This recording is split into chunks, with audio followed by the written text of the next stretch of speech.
Hi friends, welcome to mom's kitchen. ఈరోజు మా అమ్మ చేసే స్టైల్లో టమాటా పచ్చడి ఎలా చేయాలో చూద్దాం. ఇంట్లో కూరగాయలు ఏమీ లేనప్పుడు టమాటాలతో ఈజీగా చేసేసుకోవచ్చు. ఇది వేడి అన్నంలోకి, టిఫిన్స్లోకి కూడా చాలా బాగుంటుంది. ఇది మినిమం 20 to 30 డేస్ నిల్వ ఉంటుంది. వీడియోని స్టార్ట్ చేసే ముందు ఒక లైక్ చేయండి. మా ఛానల్ని ఇంకా సబ్స్క్రైబ్ చేసుకోకపోతే సబ్స్క్రైబ్ చేసుకోండి. ఇప్పుడు స్టవ్ ఆన్ చేసుకొని ఒక ప్యాన్ పెట్టుకొని అందులో 2 టేబుల్ స్పూన్ల ఆయిల్ వేసుకొని ఇక్కడ నేను 1/2 కేజీ టమాటా తీసుకున్నాను. టమాటా వేసుకొని మగ్గించుకోవాలి.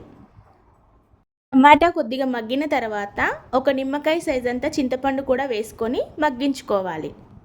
ఇది చల్లారిన తర్వాత దీన్ని మిక్సీ జార్లో వేసుకొని 2 టేబుల్ స్పూన్ల కారం, రుచికి సరిపడిన ఉప్పు, 1 స్పూన్ జీలకర్ర, వెల్లుల్లి వేసి గ్రైండ్ చేసుకోవాలి.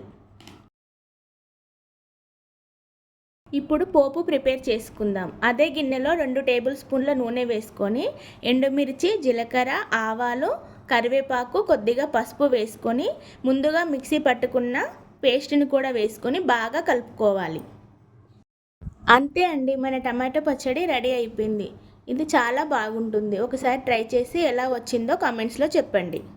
నెక్స్ట్ ఏ రెసిపీ కావాలో కమెంట్స్లో చెప్పండి. లైక్, షేర్ అండ్ సబ్స్క్రైబ్ చేసుకోవడం మర్చిపోకండి.